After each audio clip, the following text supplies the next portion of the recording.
Today on the show, the hilarious, vibrant, gender-challenging star, Bretman Rock. This conversation is full of synergy as we have so many shared experiences, especially when it comes to spirituality. This is 4D with Demi Lovato.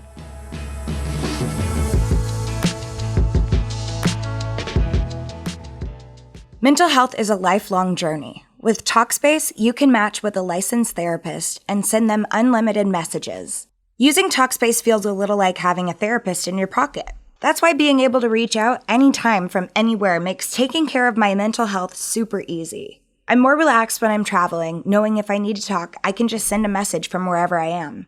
Working through things in therapy can be tough, but connecting with a therapist isn't. I wholeheartedly recommend Talkspace for therapy. You can sign up online and start therapy the same day as you sign up.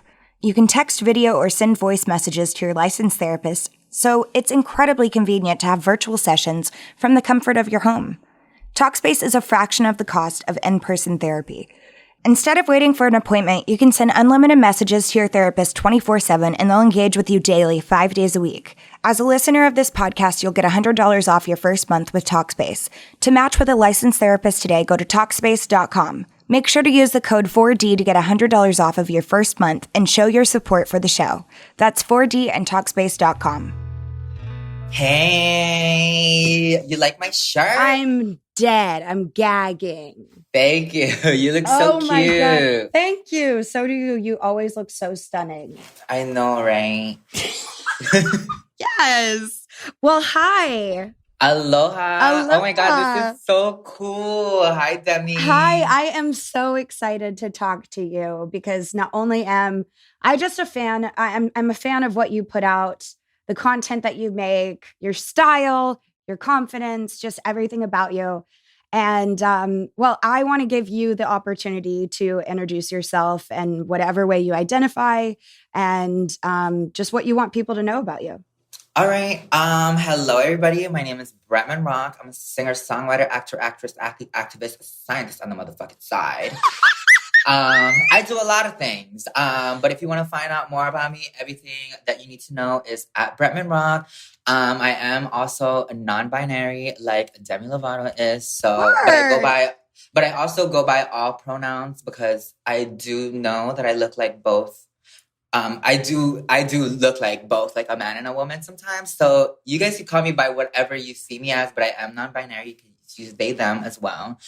And yes. I'm so fucking nervous right now because I'm talking to Demi Lovato. Oh my God, you're so cute. Don't be nervous at all. By the way, I just wanted to tell you that I have been wanting to meet you for so long because I know that we have some mutual friends and they just speak so highly of you. And I also recently, I watched your show. Yes. Oh my God. No, you didn't.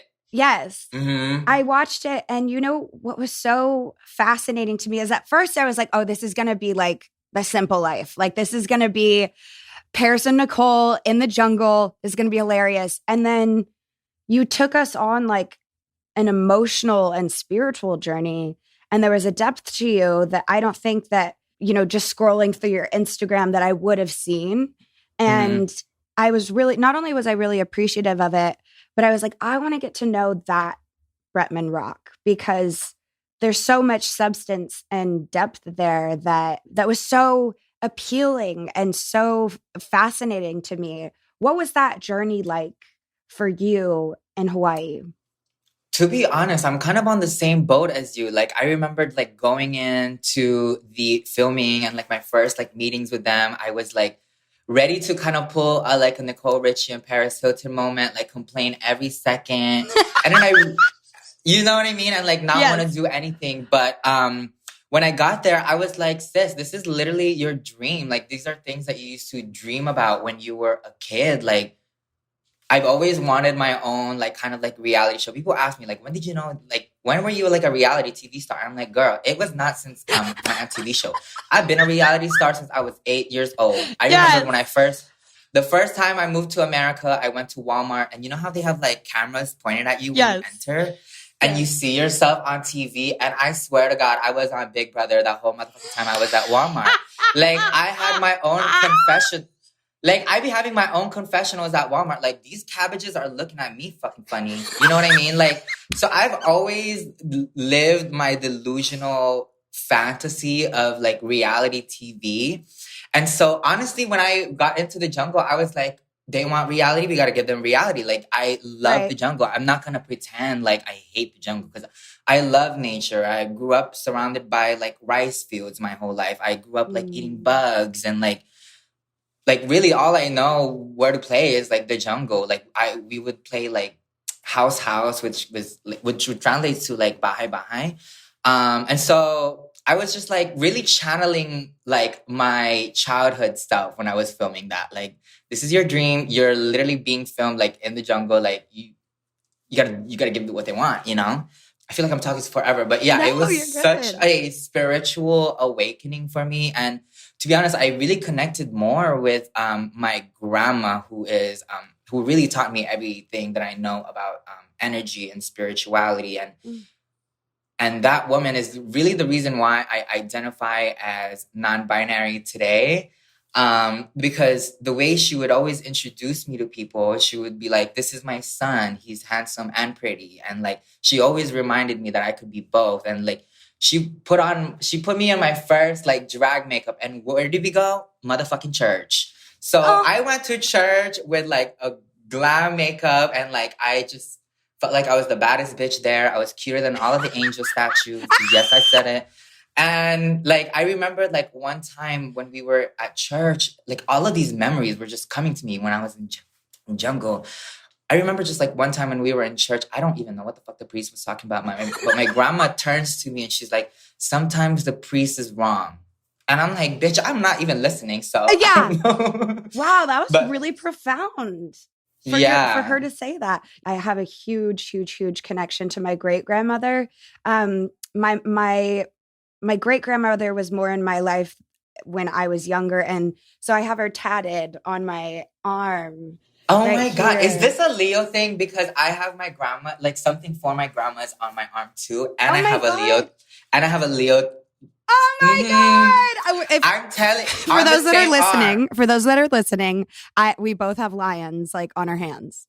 and on the same hand, we have something for our grandma tattooed. Wow! As well. Oh my God, that's so incredible.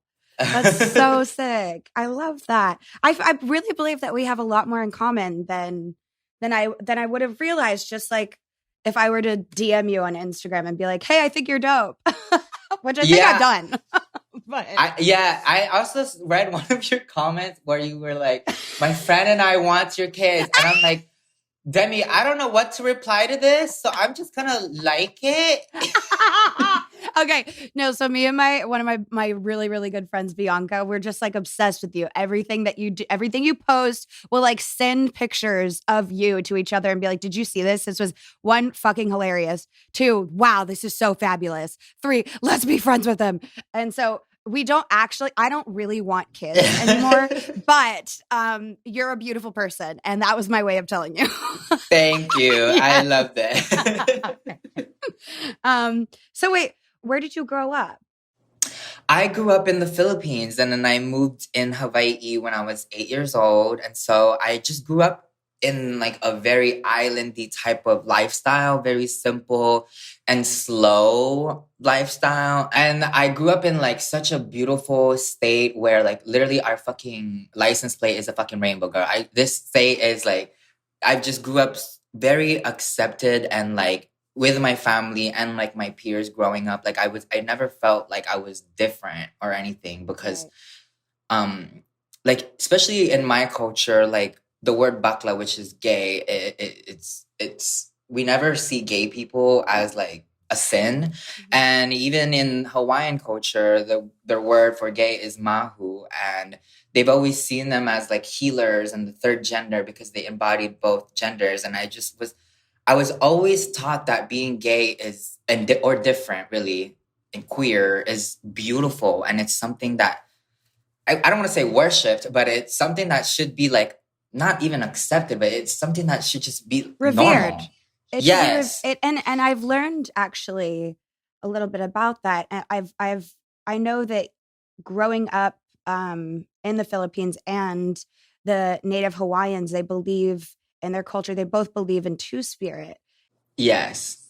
I'm a firm believer in we are all one, including the plants, including the animals. Yes. Every being in this universe is one. And we bring different things to the table with our individualities. But, you know, I grew up in Texas. There wasn't, and kind of in the suburbs of Texas, there wasn't really any nature around except for like cornfields.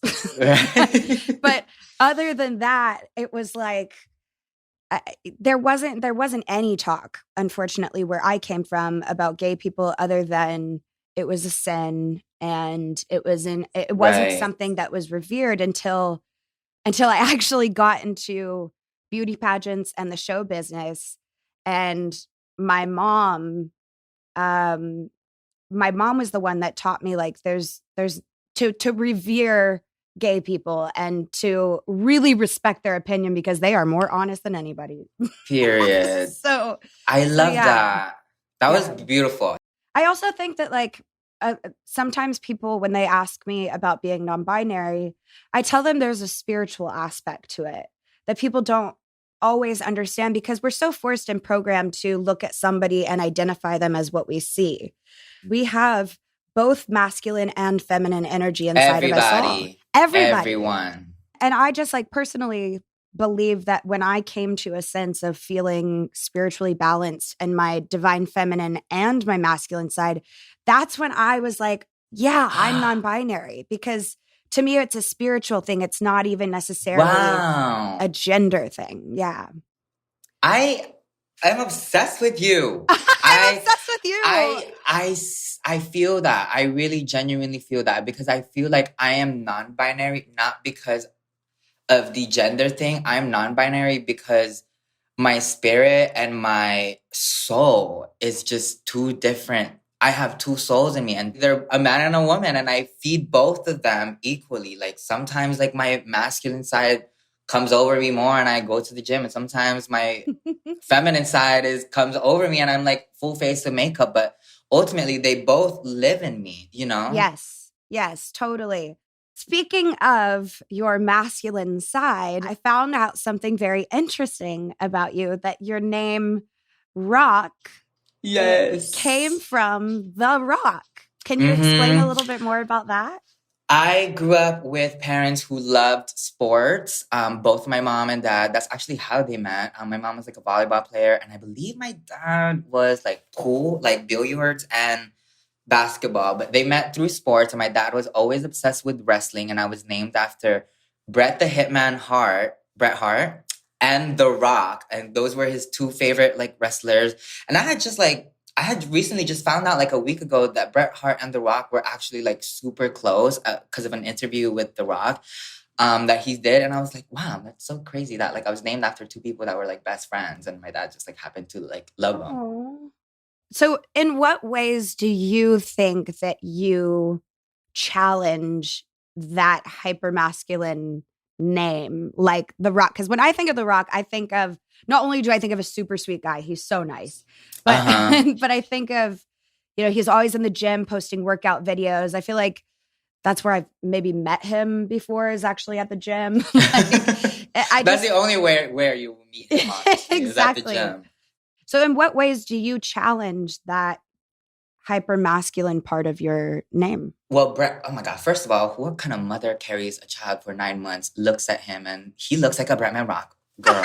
Anyway, that's a different story for my mom. But I'm like, do I look like a fucking Bretman Rock to you? I feel like I look like a Josh. Oh my God, I can see Josh. Right? Like, what? Or like a Xander. Yeah, but also I feel like something, I also have to mention this before I answer your question. Like, something people always ask me is like, did you come up with Bretman Rock? I'm like, bitch, if I came up with my name, it would not be Bretman Rock. It'd be something. Right. It would be Bret Woman at least, but not Bretman Rock, girl. Come on. But for me, because I grew up doing sports as well, I was in track. And so with my name being Bretman Rock, like, you would think like, you know, like, they say your name before you run and like, you're waving, and I'm always like, eh. But it's so cool because like the teleprompters are like Bretman Rock, and he says it so like masculine, I guess, and rough. Right. And I'm like waving my hand like, hey. Oh my God, I'm But obsessed. But I guess the way that I challenged it is by like I would literally go to my track meets. I did hurdles in high school. I would literally go to track meets with a white crop top and like my nipples all pierced with full face of makeup. And I'm a walking fucking statement. Like I have the coolest name here, but I'm in a full face of makeup and I'm faster than most of y'all. So how did I challenge it? I just challenged it by not giving a fuck. Oh, yeah. How old were you when you were doing that? I was 6. I started track when I was like in 5th grade, but I wasn't wearing makeup until high school, which is 15, 16. But also, do you realize how fucking brave that is?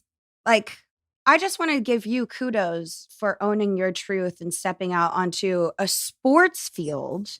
Thank where you. People can be so judgmental. I mean, competitiveness will make you judgmental whether you want to be or not. You look at that person, you're like, yeah, I'm going to beat them. No, I'm not going to beat them. They're way faster. But you stepped out there owning your truth. And that's what makes me want to be friends with you. Personally, I didn't have the balls to do that at 16. Oh my God. Yeah. I really didn't have the courage until much later in life. And so anytime I'm able to see younger people really embrace themselves, it's just like it fills a warm spot in my heart that's like, oh, the work that we do is changing things, and it's making it more possible for people like you yourself to step on a track field wearing full makeup and own themselves. I think it's amazing. That's so crazy that you said that, because definitely like when I was 16, I was also making videos already at this time.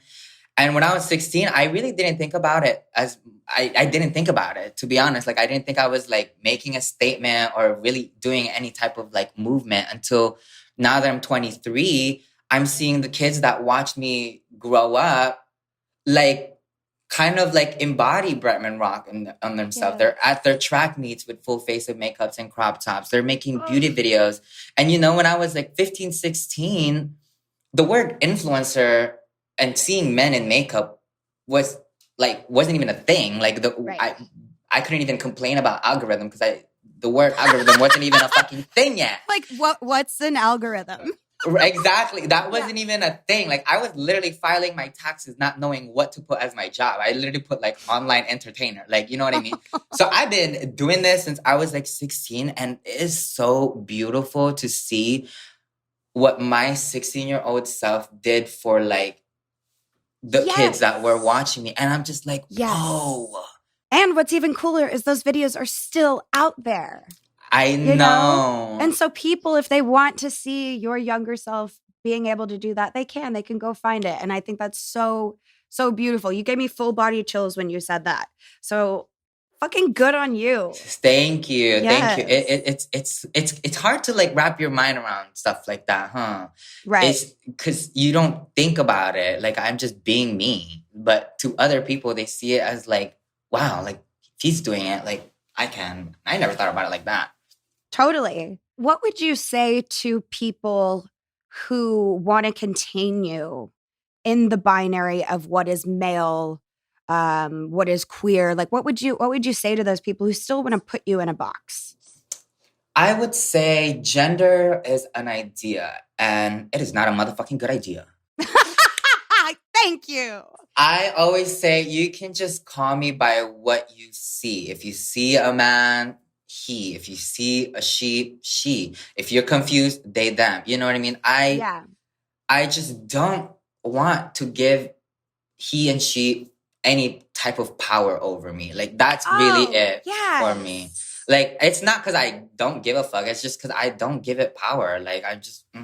There it is. That's Call me by what you see. Oh my God, you just blew my mind. Mental health is a lifelong journey. With Talkspace, you can match with a licensed therapist and send them unlimited messages. Using Talkspace feels a little like having a therapist in your pocket. That's why being able to reach out anytime from anywhere makes taking care of my mental health super easy. I'm more relaxed when I'm traveling, knowing if I need to talk, I can just send a message from wherever I am. Working through things in therapy can be tough, but connecting with a therapist isn't. I wholeheartedly recommend Talkspace for therapy. You can sign up online and start therapy the same day as you sign up. You can text, video, or send voice messages to your licensed therapist, so it's incredibly convenient to have virtual sessions from the comfort of your home. Talkspace is a fraction of the cost of in-person therapy. Instead of waiting for an appointment, you can send unlimited messages to your therapist 24/7 and they'll engage with you daily, 5 days a week. As a listener of this podcast, you'll get $100 off your first month with Talkspace. To match with a licensed therapist today, go to Talkspace.com. Make sure to use the code 4D to get $100 off of your first month and show your support for the show. That's 4D and Talkspace.com. Where do you get your fashion influences from or inspiration? Like, because you are serving looks. I love this question because my dad, if you had just met my dad, you would have thought like, oh my God, he's gay. But he wasn't. I had a very metrosexual dad. He had the longest hair, which is probably the reason why I'm growing out my hair today. Like his hair was literally touching his asshole. He had the most beautiful hair. He had an array of skincare, like more skincare than my mom did. And so my fashion sense is honestly comes from like my dad being so comfortable in his own skin as well. Like he was this very masculine bro, but also like didn't give a fuck if he was wearing like my mom's like floral shirts all the time. Like Right. that's what I grew up in. And he also introduced me. He was also like a rock star. He thought he was a fucking rock star growing up. And so we just had so many pirated Queen DVDs of just like Freddie Mercury like singing and like probably every fucking stop concert. I don't know how he got all those DVDs, but we would just watch them. And that's all I could watch because where I grew up, it was always brownout, which is, I don't know why in America it's called blackout, but in the Philippines it's called brownout. We didn't have that much electricity, but when we did, the electricity that would work were like our DVD players. So that's where we could only play stuff. And so I just grew up watching so many like music videos from Queens and Kiss and Prince even. And so just, you know, and they were music videos. And so I saw what they were wearing and I was like, oh my God. Yeah. And like those were like 70s, 80s icons, you know, and they were wearing like women's clothes, makeup. Yeah. And I was like, what happened in the 30 years? Because that was like celebrated in the 70s. Yes. And then like now in like the 2000s, like, why can't I do that? Like what happened in our society, you know? And so I guess my fashion sense really just comes from like all of like these people that I watched like growing up who were just like me, like that wore women's clothes. And like at the time, like I was a kid, so I didn't know if they were gay or not. So, but I just knew they were wearing women's clothes because I know women's clothes when I see one. So yeah, I think a lot of my influences is with my style today is what I saw growing up and what my dad fed me growing up. Oh, wow. That's beautiful. Yeah. I have a special spot in my heart for my dad too, because my dad also thought he didn't think he was a rock star, but he thought he was a race car driver. And so delusions. Literally. And so I have a number 3 tattoo right here. Some people don't know, but it's actually breaking news. It's a NASCAR tattoo. My dad was obsessed with Dale Earnhardt. And so yeah, that was our number. So when he passed away, I got a number 3 tattooed on my arm. But I love that. Yeah. I have a tattoo of my dad too. Let me show you. Yes. It's his signature right here. It's like that little red one next to my grandma. We have a lot in common. In common. It's Yeah. weird. I think it's the Leo energy. Yeah, It's the Leo maybe. energy. I also believe that our protective figures are with us at all times. Guardian angels. Oh yes. There's times where I feel like I genuinely see people as guardian angels. That's how I feel too. Don't you feel like sometimes you meet people with no soul? Sometimes I think that I meet people who are so empty because they're so confused on who they're supposed to be. And I think I actually was one of those people for many years. And like I presented to have my shit together. I presented to the world that I was vulnerable and caring, but in my personal life, I had like cinder block walls built around me and anyone who tried to get close to me.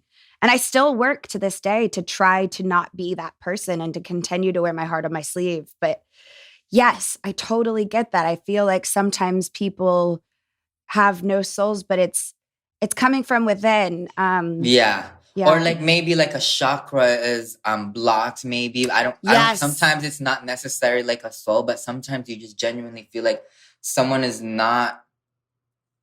Their soul is not present, or like it's hard to connect to people, or like even, and you can really see it in people's eyes. You know what I mean? Eyes are I the feel windows like to the soul. Yeah. yes, you know, and I feel like only spiritual beings could really understand what we're talking about right now. Yes, So I'm yes. sorry. So No, I'm sorry if y'all don't have no idea what we're talking about, but it's just yeah. you. I'm just kidding. If you can't understand, it's you. It's you. I'm totally kidding. I love meditating, and I have a sound bowl situation. So I just go outside and I have a copper pyramid that I meditate under with all these crystals, and I tone my chakras as, you know, a couple times a week, several times a week, whatever I can do. Are there any practices that you practice too? And I'd love to hear about them. Yes. So my grandma, I'm trying to translate it into English, but she was basically an albulario, which kind of translate into like a witch doctor. She worked a lot with herbs, and she was a light worker. And growing up, a healer. And growing up, I would only see her work with the sun. And so whenever she would put things out in the garden to dry, she did not let the moon dry out anything. Wow. So watching that, I kind of just took that from her. And this woman literally wakes up so early in the morning to catch the earliest morning sun, because we believe that it is the purest form of light. So cut to the chase, I do a lot of like light therapy work where I wake up early in the morning, I catch the earliest sunrise, and I just, no phones. Sometimes I have crystals with me, but I just stare into the light with my eyes closed. And at first, like 5 minutes, it's like super bright, but you get to a meditative state where like your vision is just black. And that is when I know I'm in my meditative state. And that's when I meditate and really try and talk to my higher self and my higher being, or really just think of where I want to go in life, where I've been, and really reflect.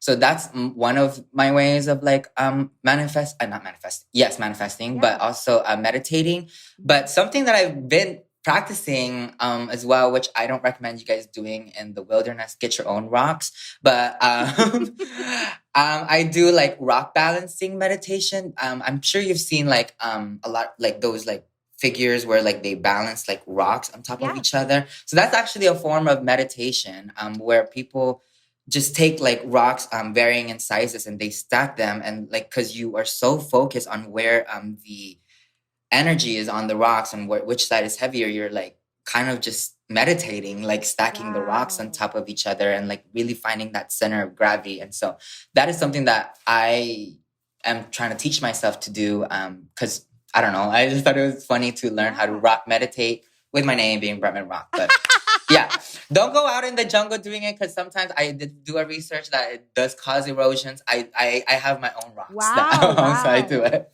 That's but yeah, so interesting. I have a question. Have you ever tried Brazilian Jiu-jitsu? I haven't.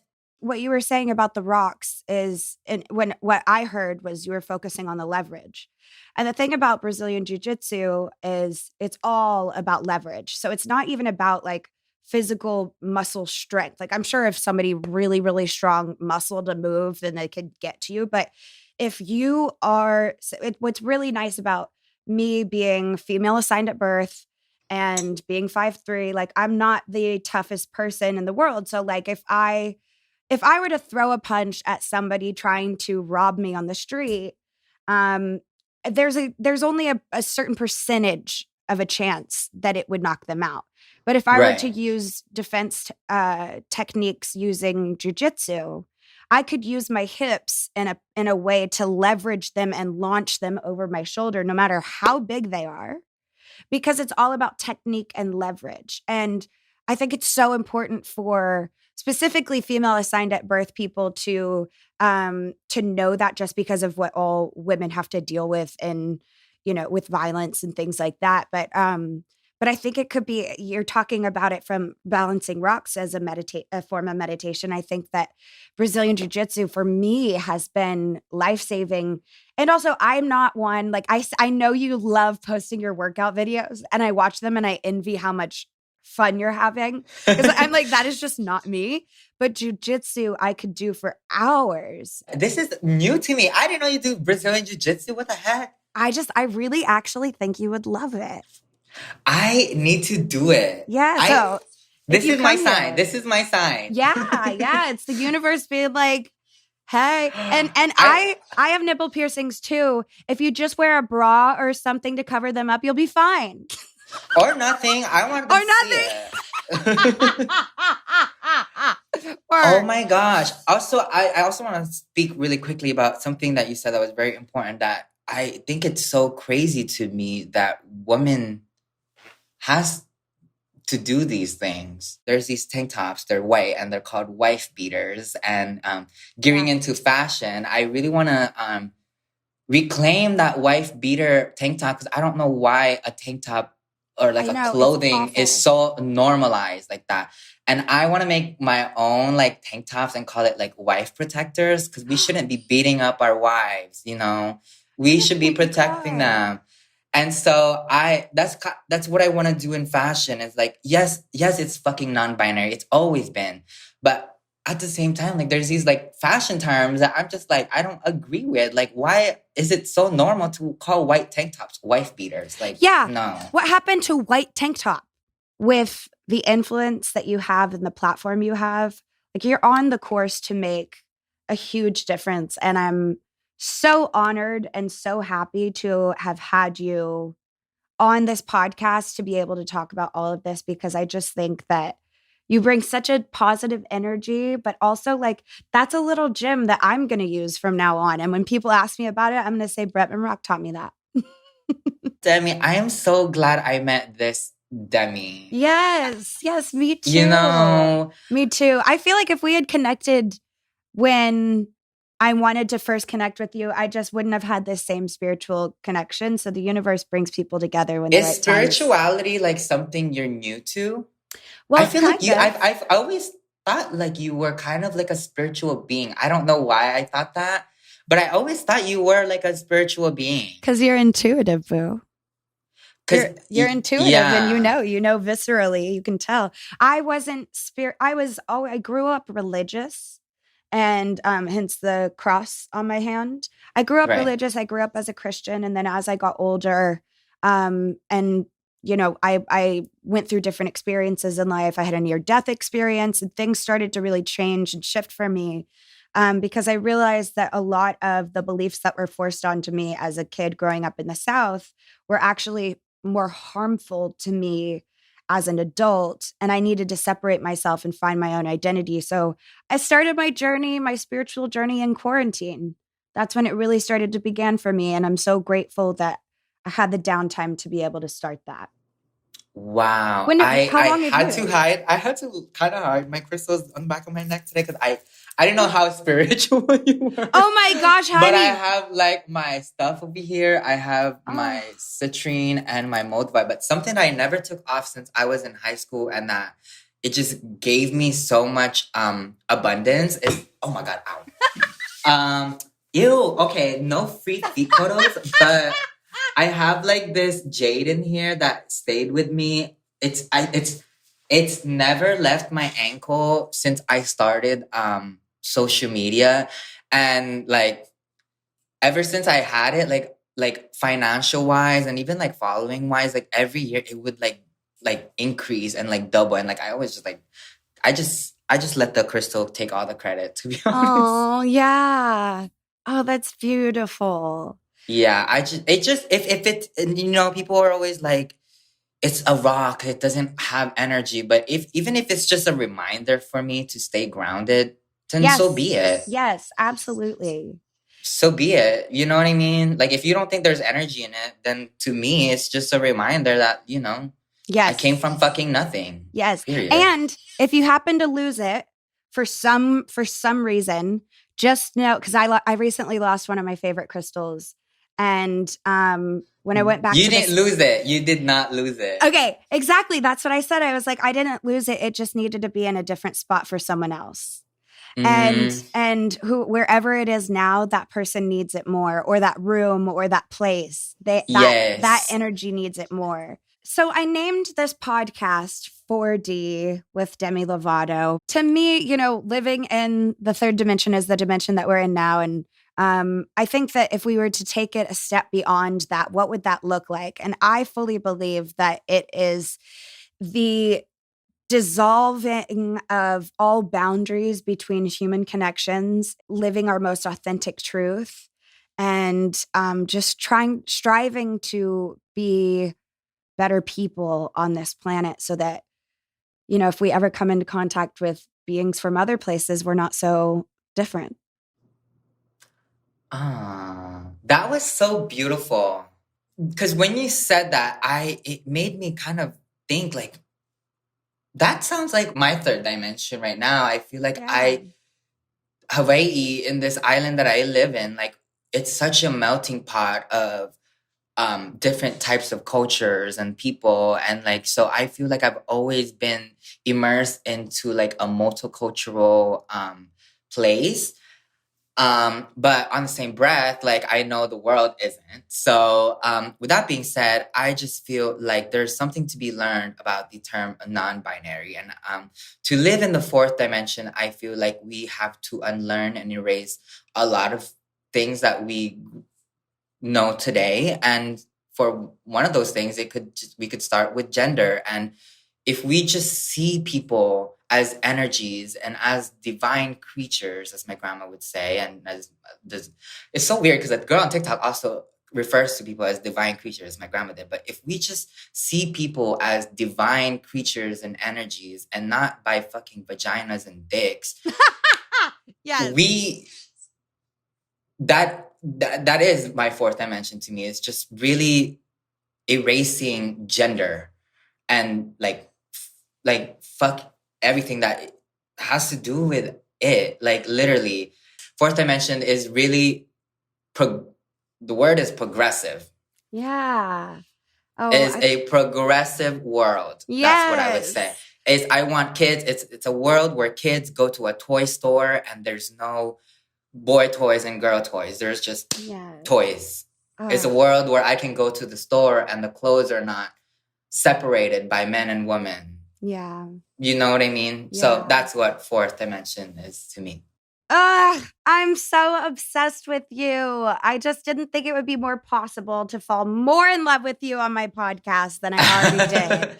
Thank you. Of course. Thank you for doing this. I'm looking forward to getting in touch and talking more spiritual stuff, and also just memes. I love sending memes. I love you so much, Demi. Love you too. I really, really want to emphasize what I meant earlier when I said it's so nice to meet this Demi, because I feel like everybody has an idea of who you are and who you should be, but I just don't think who you are online is all that you are. And I'm so glad I met like this Demi. Oh my God. I feel the exact same way about you. And I love you too. Thank you, Bretman. Thank you. Aloha. Aloha. Please. Yes. Bye, boo. Bye-bye.